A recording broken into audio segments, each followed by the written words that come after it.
What I want to do is talk with you a little bit about the works of later Wittgenstein. Wittgenstein had this strange way of working. If you're going to understand this guy, you need to understand how he worked. He's going to keep notebooks, diaries and notebooks, and the notebooks contain lots of things, personal things. He's got a thought he wants to write down, and he writes sometimes about culture. More often than not, they're philosophical problems, working things out. Then, whatever is in those notebooks, take only the best of them, the best remarks, maybe rework them, and he's going to produce out of that a manuscript.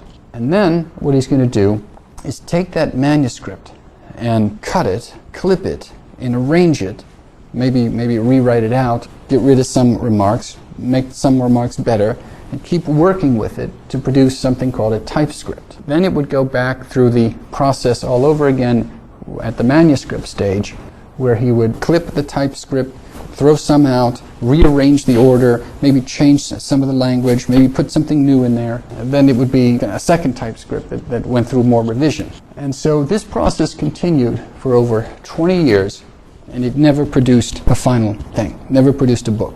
You're probably wondering where all these came from. What happened is he died, and his executors started publishing everything. So he himself never was satisfied and never produced a book. So the literary executives have been digging through all of his papers ever since his death, and they've been just emptying them out. That's what later Wittgenstein is.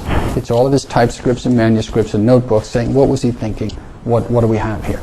And when you're reading Wittgenstein, you always have to be careful to pay attention whether what you're reading is a manuscript or a typescript, or whether it's just a simple notebook entry. If it's just a simple notebook entry, it didn't go through the mill, it didn't get beaten up. Also, you have to watch out for whether they're disfavored clippings, because as I told you, some clippings get cast aside. Now, I don't know if you do have to worry about this because it's Wittgenstein. Very often the stuff that he thinks is better won't really sound better to you. You like the stuff that he throws away. He doesn't really know how to put it in an orderly way. He has trouble with that. Now, I want to discuss quickly a book called Uncertainty. You need to be very careful of this book. This is his very last thing that got published. This book was taken directly from his notebooks, and he never tortured these remarks. This was taken fresh from his notebooks. I think I showed you earlier, there's a book here, his notebooks from 1914 to 1916. These help us to explain the Tractatus. But because this is a notebook, these remarks haven't been tortured. Same way with Uncertainty. These remarks here haven't been tortured, haven't gone through the manuscript typescript process. Now, there is something called, I don't know how to pronounce this word, Nachlass or something like that. It's a German word, and it's used to describe an academic's papers, manuscripts, correspondence, notes, etc. after the scholar dies. I think in America, I don't know if we have a word for this, a scholarly archive.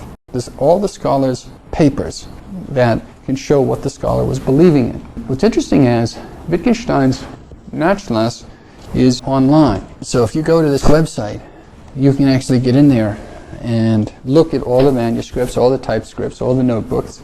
See more of Dr. Wilson's lectures here. Go to SeanWilson.us.